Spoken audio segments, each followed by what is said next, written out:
I will be performing the story of the conversion of the Philippian jailer by Paul and Silas. And this is in Acts 16, 25,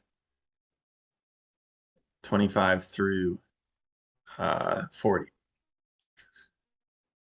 The first fact I want to give before we hop into this story, before I perform this story, is that Paul and Silas, uh, leading up to this story, they are placed in prison because they took away some slave owners' ability to earn money. They took it away by casting out their slave woman's demon, and that demon gave this slave woman the ability to divine the future. And because they cast out this demon, the slave woman no longer could divine the future, and people stopped coming to her. And so their slave owners lost the ability to earn some extra money. Second fact is that before we get into the story, Paul and Silas, they are stripped, they are beaten, they're drugged through town, and then they're put in the innermost prison, and then they're put in stocks. And stocks are these two wooden planks put together where with holes in them where you put your feet through them. And if you try to move, they get tighter around you, around your feet.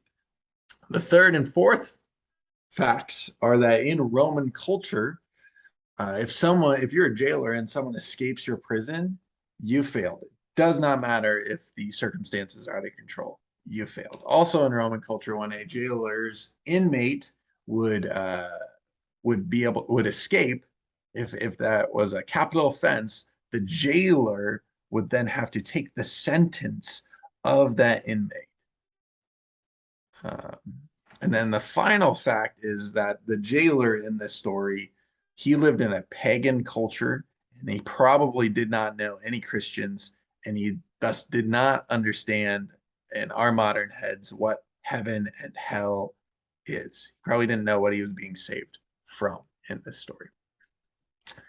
So I will now perform the story of the conversion of the Philippian jailer. And this is Acts 16, 25 through 40.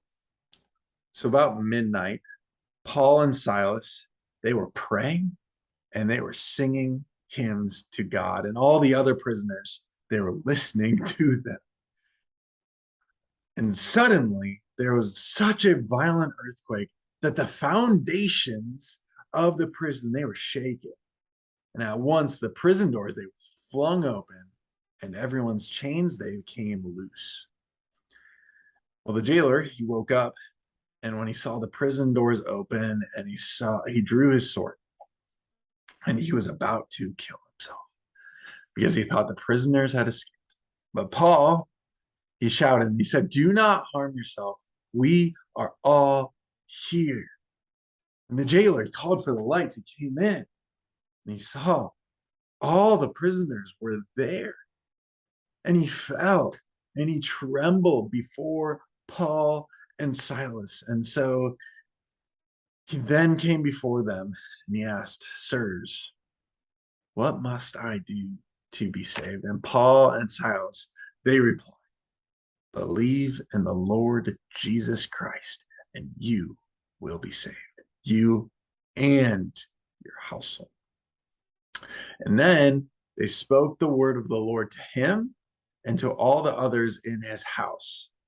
And at that hour of the night, the jailer took them and he washed their wounds. And then he was immediately he and all his household, they were baptized.